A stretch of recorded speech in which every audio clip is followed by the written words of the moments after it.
மெல்ல மூடி சாய்ந்து கொள்ளும் போது மடியாக வேண்டுமே.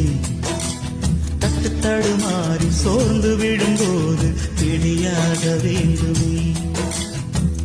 உன் உள்ளம் நான் கண்டு என் உள்ளம் நீ கண்டு உனக்காக நான் உண்டு என்று வாழும் காதல் தானே காதல். மலர் விட்டு மலரை தாவுவதா நல்ல காதல். ஒருத்திக்கு ஒருவன் என்பதுதானே காதல். காதலை